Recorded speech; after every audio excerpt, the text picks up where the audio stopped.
Hello, everyone, and welcome back to the show.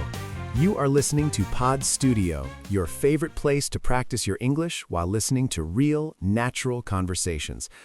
I'm Alex, and I'm joined here today by my good friend Emma. Hi, Emma. Hi, Alex. It's so good to be here. Hello to all our listeners out there. I'm really excited about today's episode because we are talking about something that everyone goes through, but it can be hard to talk about in a second language. Exactly. Today, we are focusing on common phrases for difficult times. Life isn't always easy, right? Sometimes things go wrong at work, or maybe a friend is having a bad day. In those moments, it's hard to find the right words in English. You want to be kind, but you don't want to sound like a textbook. That's a great point. When I was learning my second language, I always knew how to say, I am happy. But when a friend was sad, I didn't know what to say. I felt like I was being too formal or maybe even a bit cold. So today, we're going to help you feel more comfortable when things get a little bit tough. We want you to just relax. Maybe grab a cup of coffee or tea and just listen. You don't need to take notes right now. Just try to follow our conversation and see how these phrases fit into real life. It's all about learning naturally here at Pod Studio. And if you find this helpful, we'd love for you to stick around for the whole episode. We have a lot of stories and examples to share today. Before we start, if you want more fun English podcasts like this, hit the subscribe button right now and join our English learning family. It really helps us grow. So, Emma, let's start with a very common situation. Let's say a friend tells you they didn't get a job they really wanted. They're feeling down. What's the first thing that comes to your mind? Oh, that's a tough one. If my friend is feeling down, which just means they are feeling sad or discouraged, I usually start with something very simple, like, I'm sorry to hear that. It's a classic. I'm sorry to hear that. It's interesting because you aren't apologizing for something you did wrong, right? Exactly. You aren't saying you made a mistake. You are showing empathy. You are saying, I feel sad because you are sad. It's a way to acknowledge their feelings. I like that. Acknowledge, that's a good word. It means to show that you see or understand something. So you acknowledge that they are having a hard time. Another one I use a lot, especially if someone is stressed, is hang in there. Oh, I love hang in there. It sounds very supportive. To me, it feels like telling someone, don't give up. That's exactly what it means. Imagine someone hanging onto a rope. If they let go, they fall. So you tell them, hang in there, hold on tight, things will get better. I remember when you were moving to your new apartment last year, Emma. You were so stressed with all the boxes and the paperwork. I think I told you to hang in there at least 5 times. You did, and honestly, it helped. It's a small phrase, but it reminded me that the stress was temporary. It wasn't going to last forever. Speaking of things not lasting forever, have you ever used the phrase, this too shall pass? I have, but I feel like that one is a bit more serious. It's almost like a piece of wisdom. This too shall pass means that the bad situation is only for a short time. Even the biggest problems eventually end. It is a bit more formal, you're right. I wouldn't say it if someone just spilled coffee on their shirt, but if a friend is going through a long, difficult month, it's a very beautiful thing to say. It gives people hope. That's true.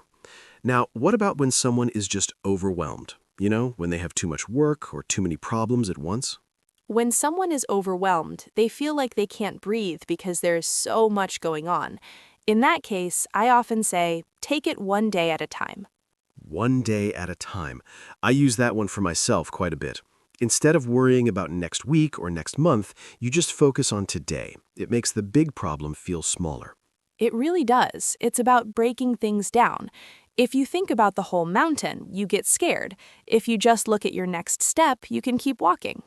I actually had a situation like that recently. My car broke down, and then my internet stopped working at home all in the same morning. I was so frustrated. I called my brother, and he just said, Alex, just take it one step at a time. Fix the car first, then worry about the internet. Your brother is a smart man. It's funny how we often need someone else to tell us these things, even if we already know them.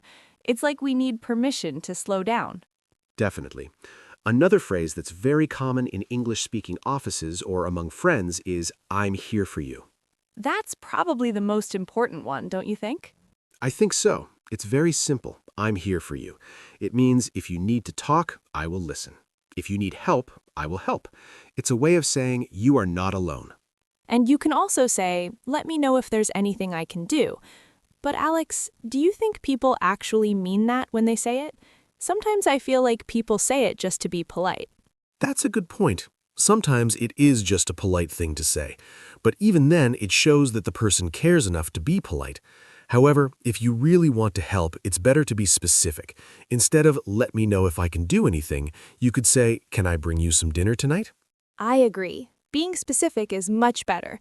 But for English learners, let me know if there's anything I can do is a perfect, safe phrase to use. It's very kind and very common. It really is. Now, let's change the mood a little bit. What if the difficult time is actually a mistake the person made? Like they failed a test or they made a mistake at work. They feel embarrassed. Oh, that's different. You want to be encouraging, but not make them feel like a child. I usually say, don't beat yourself up about it. Don't beat yourself up. That sounds a bit violent if you think about it literally. It does, but it just means don't be too hard on yourself. Don't keep thinking about the mistake and calling yourself stupid in your head. We are often our own worst enemies, right? We really are. Don't beat yourself up. I like that. It's like saying stop punishing yourself. Everyone makes mistakes. Exactly. You could also say, it happens to the best of us. This is one of my favorites. It means that even very smart or very successful people make the same mistake. It makes the person feel like they are still a good person, even if they messed up. It happens to the best of us. I used that yesterday.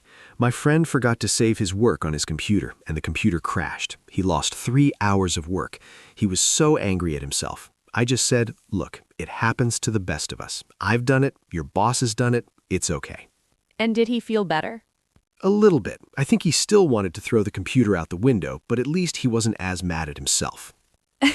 Well, throwing the computer is a different problem, but you're right. It helps to know we aren't the only ones who make mistakes. What about the phrase, look on the bright side? I have a bit of a love-hate relationship with that one. What do you think, Emma? I see what you mean. Look on the bright side means try to find something positive in a bad situation. For example, if it's raining and your picnic is canceled, you might say, well, look on the bright side. Now we can go to that new museum instead.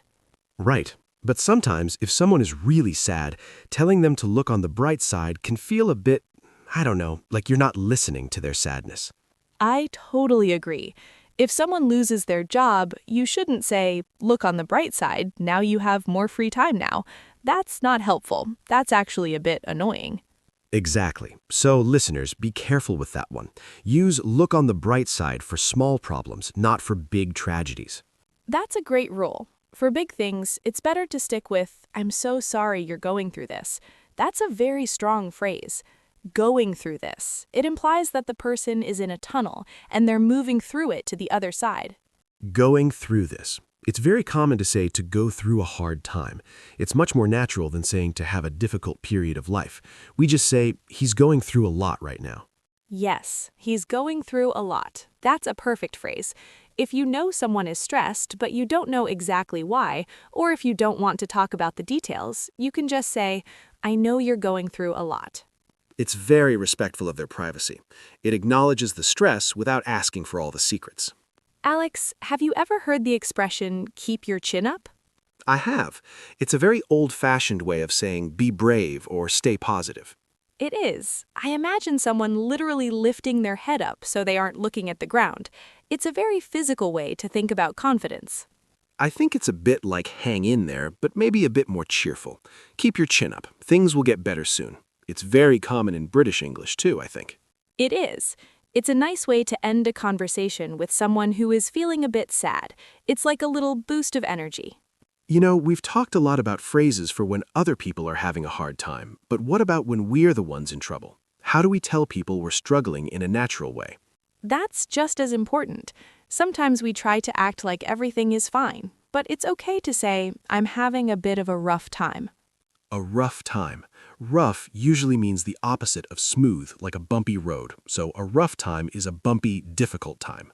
Exactly. Or you could say, I've had a lot on my plate lately. Ooh, I love that idiom, to have a lot on one's plate. It doesn't mean you are eating a lot of food, right? No, not at all. It means you have a lot of responsibilities or a lot of problems to deal with. Imagine a plate at a dinner party. If you put too much food on it, it becomes heavy and things might fall off. That's a perfect image.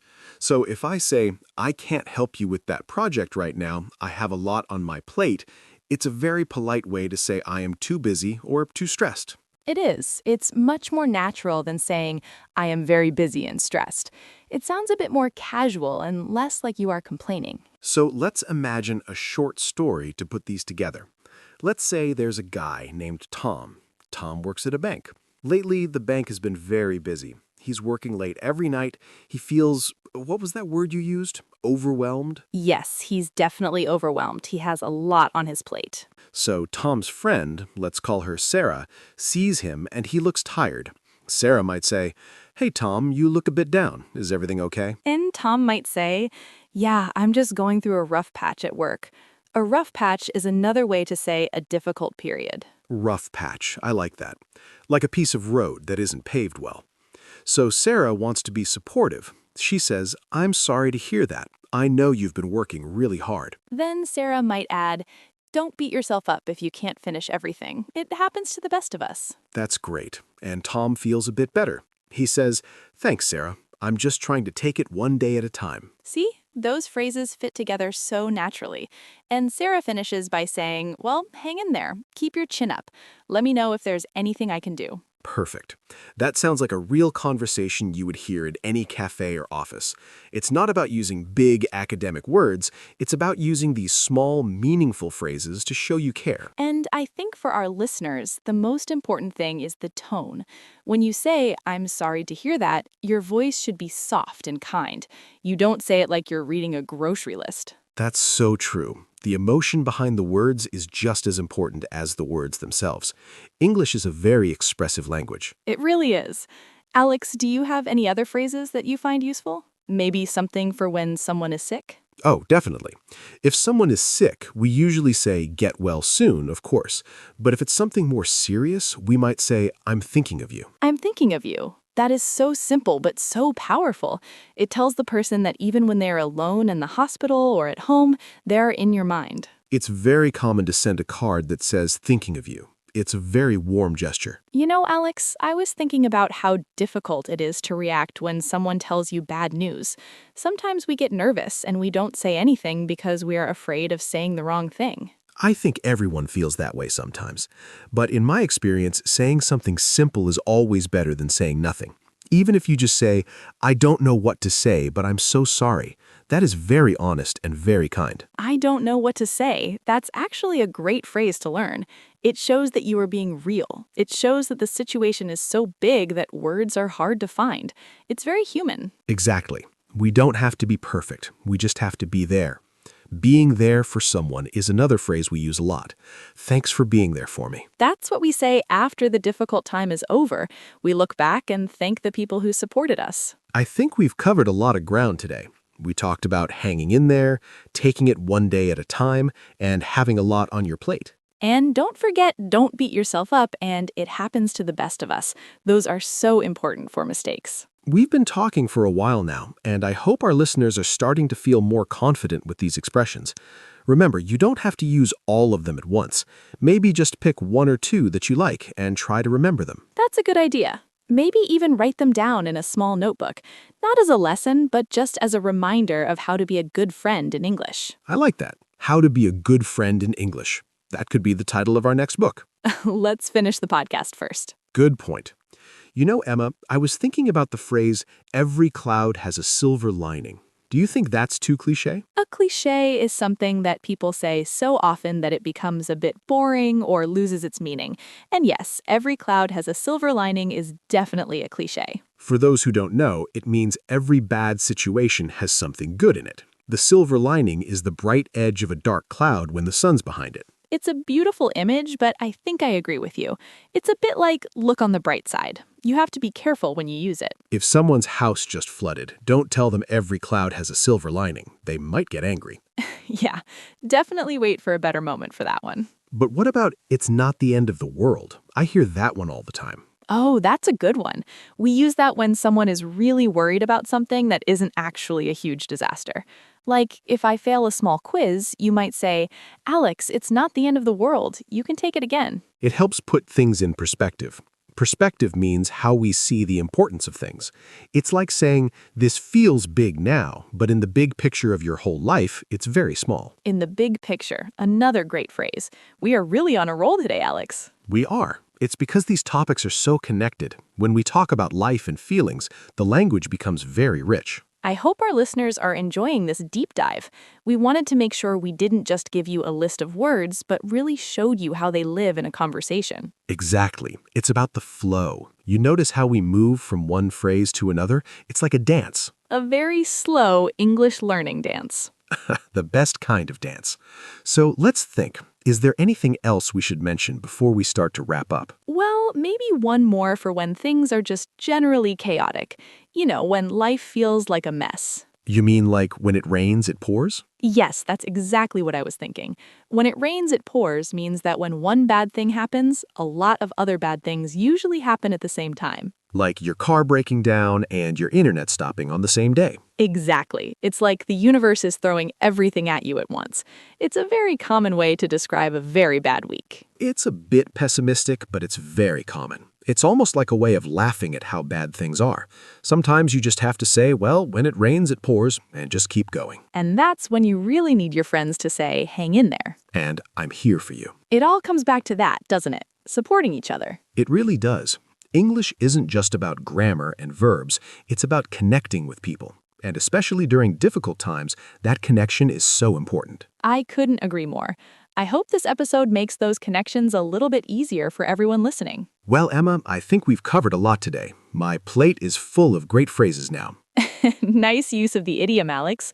My work here is done. It's been such a pleasure talking about this with you. It's a sensitive topic, but a very necessary one. I agree. Thank you for having me, and thank you to everyone for listening to us here at Pod Studio. Yes, thank you all. We really hope you found this helpful.